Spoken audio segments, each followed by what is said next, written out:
and more than 3,000 illegal guns taken off the streets of New York City and then destroyed. So the NYPD fed the 3,500 firearms right into a machine. It was dubbed the gun chipper. There it is. And that came just one day after a Harlem grandmother and beloved community leader was caught in the crossfire and killed.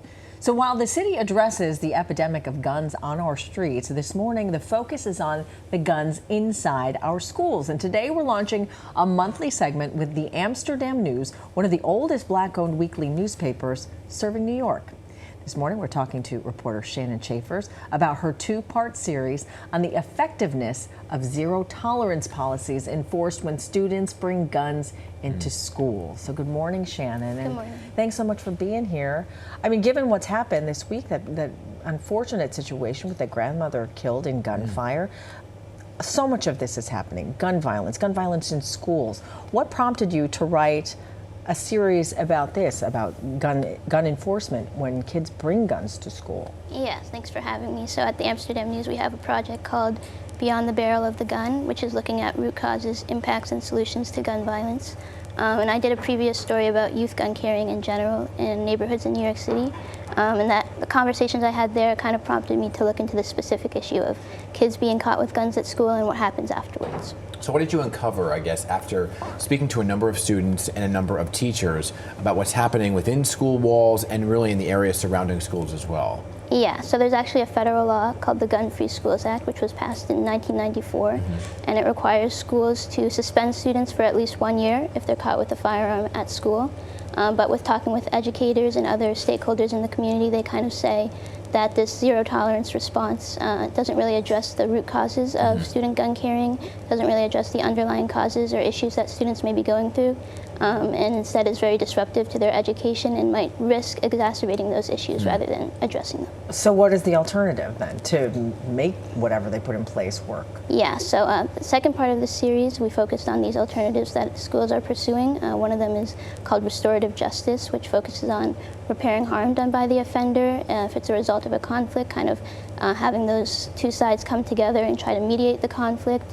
In general, focus on why the student brought a gun to school, what issues they're going through, trying to address them, while also, of course, making sure they understand the gravity of their actions, hold them accountable for that.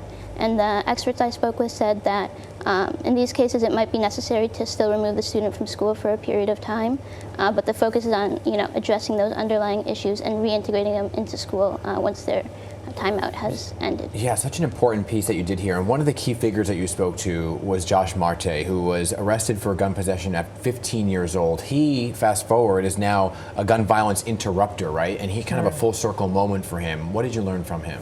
Yeah, so I spoke with Josh Marte. He was expelled in 2008 from his high school. And he said he brought a gun was carrying a gun in his neighborhood because there was a lot of gang activity where he was growing up and he felt unsafe. And so carrying a gun for him meant he would have protection and could intimidate other people that might want to cause him harm. But when he was caught with a gun at school, he was expelled.